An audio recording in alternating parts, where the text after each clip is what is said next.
जीवन दान। हमारे लिए सब दो शब्द बोलेंगे, अपने आप को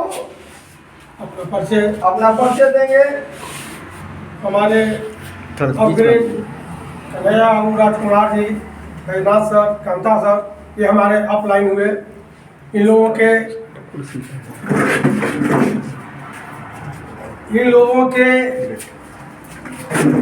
कथनानुसार जब ये लोग हमसे बात किए, हमें यह संस्था के बारे में बताए हमें, तो यह संस्था हमको अद्वितीय लगा। अद्वितीय का मतलब होता है जिसका कोई जोर नहीं। अभी तक हमने बहुत सारे संस्थाओं में काम किया, नेटवर्किंग हो या सामाजिक सेवा का कार्यक्रम हो या और बहुत तरह का कार्यक्रम हो, इस तरह के काम में मैं अपना जीवन खपा रहा। मैं एक शिक्षक भी रह चुका हूँ, सरकारी विद्यालय में रिटायर हो चुका हूँ। उसके बाद अब मुझे कोई काम करने की आवश्यकता थी नहीं, लेकिन मन में भावना रहती थी कि कुछ करे अथवा न करे। संपत्ति तो आदमी कमा लेता है, बहुत अर्जित कर लेता है, लेकिन समाज में एक ऐसा स्थान होना चाहिए जो समाज सेवा से अर्जित किया गया हो। समाज सेवा कर करके लोगों के बीच में अपना एक स्थान बनाया गया हो। हम विद्यालय में थे, जहाँ थे लिमिट लोग 100, 50, 1000, 2000 लोग जानते थे। कहीं अगर हम बिजनेस करते हैं 5000 आदमी जानता है।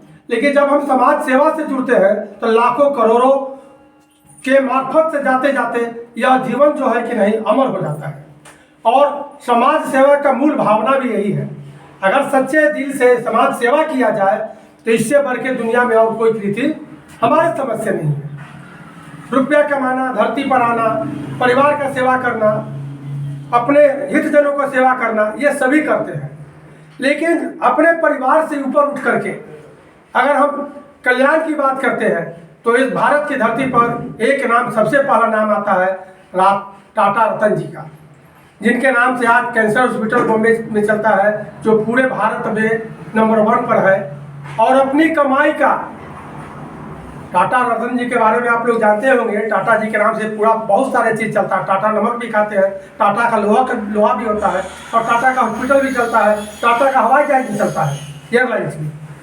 लेकिन इतने बड़े आदमी होने के बावजूद उन्होंने अपनी कमाई का 50 से 60% हम जनताओं के लिए, हम गरीबों के लिए वो दान देते हैं। ये भारत की धरती पर पहला नाम है उनका। इस तरह से और बहुत सारे नाम हैं। तो ये नाम है तो उनसे कुछ प्रेरणा लेकर के हमें भी थोड़ा थोड़ा आगे बढ़ना चाहिए।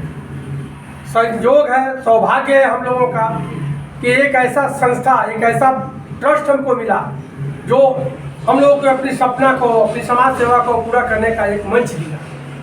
और इस मंच के माध्यम से सिर्फ हम लोगों को सेवा ही नहीं करते हैं, सेवा करने के लिए भी संस्था धन उपलब्ध कराती है, और खुद का जीवन यापन करने के लिए भी, यानी अपने पैर पर खड़ा होने के लिए भी, अपने परिवार को चलाने के लिए भी यह संस्था हमको धन उपार्जन करने का उपाय देती है। और अनैतिक रूप से नहीं, बिल्कुल नैतिक रूप से, यानी ईमानदारी पूर्वक से, सच्चे मेहनत के द्वारा।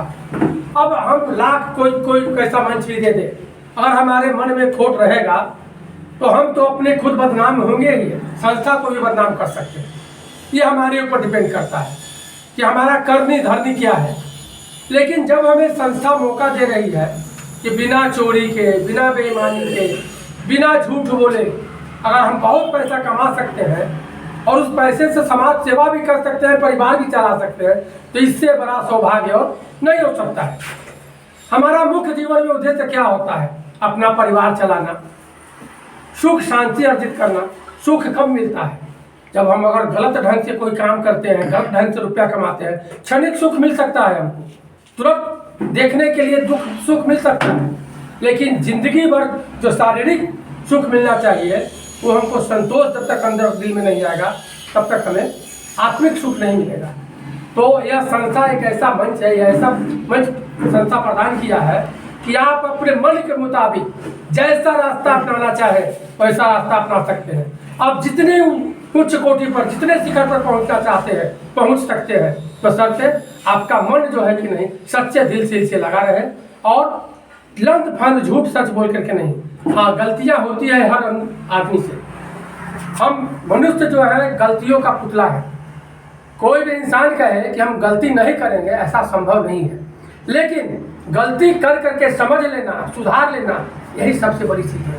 इंसान है, हमसे गलती होगा, पग पग पर गलती होगा, लेकिन जैसे ही हमको पता लगे कि ना यह तो गलत हो गया, ये हम गलत बोल दिए, यह हमसे गलत काम हो गया, और हमको जब समझ में आ गया कि ये गलत हो गया, हम हाथ जोड़ के क्षमा मांग लेंगे, हमारी गलती वहाँ खत्म हो जाएगी। समाज भी माफ़ कर देगा और ऊपर वाले भी माफ़ कर देंगे। लेकिन हम गलती पर गलती करें तो कोई माफ़ करने वाला नहीं है। यहाँ एक लाइन का उदाहरण देना चाहेंगे। कहना है कि गलती पर गलती करे उसे शैतान कहते हैं, जो गलती छोड़ बैठे उसे भगवान कहते हैं, और जो गलती करके सुधारे उसे इंसान कहते हैं।